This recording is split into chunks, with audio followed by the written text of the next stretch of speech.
Madame la Présidente, Monsieur le Ministre, Madame la Présidente de la Commission spéciale, Madame la rapporteure, Monsieur le rapporteur, chère Marie-Christine, cher Jean-Noël, on a bien travaillé en commission, à la fois en audition préalable, également en commission elle-même, également avec vous, Monsieur le Ministre, avec vos services. Donc, chers collègues, le projet de loi que vous est présenté, ce n'est pas une petite loi, c'est une loi qui est importante. Elle est le dernier jalon d'une réforme et des réformes que nous avons déployées durant ce quinquennat pour faciliter l'entrepreneuriat et lever les freins à la croissance et à l'activité des entreprises. La protection de l'exploitant individuel est une vieille quête qui remonte à de nombreuses années. En 1985, la création de la SARL unipersonnelle a ouvert la possibilité de créer seule une personne morale avec un risque limité. Puis, au détour d'une loi sur la recherche, Claude Allègre, alors ministre de l'Éducation nationale, a élargi l'accès des personnes physiques aux sociétés par action simplifiée.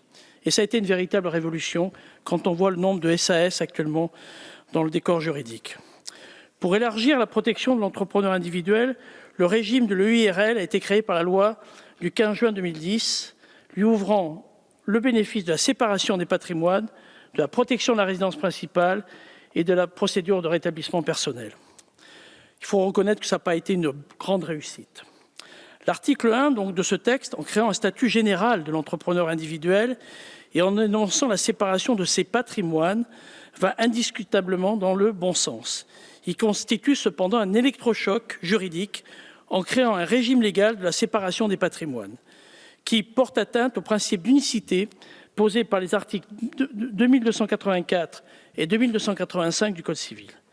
La version que nous avons adoptée en commission de l'article 1er proposé par nos rapporteurs et que nous avons beaucoup travaillé, comme l'encadrement, et vous l'évoquiez, M. Chassaigne, de la renonciation à la séparation des patrimoines en faveur des créanciers, afin qu'elle ne soit pas dévoyée par les établissements de crédit. J'espère qu'à travers nos amendements, on pourra encadrer cette renonciation.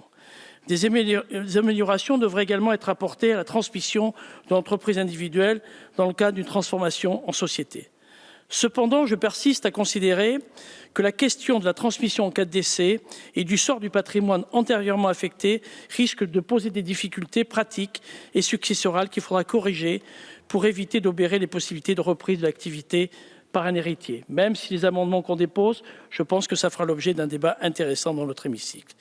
Il nous faudra aussi veiller, comme je l'avais évoqué en commission, à améliorer fiscalement le passage en société d'une EIRL, d'une entreprise individuelle, notamment si celle-ci était initialement soumise à l'impôt sur le revenu et sera ensuite assujettie à l'impôt sur les sociétés. De même, la question de la solidarité des patrimoines de l'entrepreneur pour payer la taxe foncière ou l'impôt sur le revenu du foyer n'est à mon sens pas résolue de façon satisfaisante par ce texte et peut s'avérer problématique d'un point de vue constitutionnel. Le groupe MoDem, se voulant soutien du gouvernement jusqu'au terme de cette législature, n'a pas souhaité déposer d'amendements autres que les 4 proposés collectivement. Cependant, il me semble que l'élargissement du droit de gage de l'administration fiscale et des autres créanciers publics sur un périmètre plus large qu'actuellement ne doit pas s'exonérer d'une décision judiciaire, conformément à la jurisprudence de la Cour de cassation. De même, il faudra veiller à ce que ce texte ne soit pas dévoyé par l'administration fiscale pour venir consacrer une définition de la fraude dans le fait d'omettre de régler une imposition en contradiction avec la doctrine fiscale et le droit à l'erreur.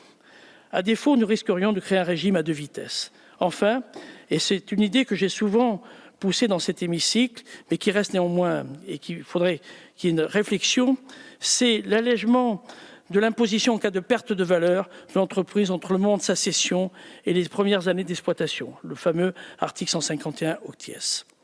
Pour terminer, la prudence doit être de mise dans la réforme des formes sociétaires des professions réglementées.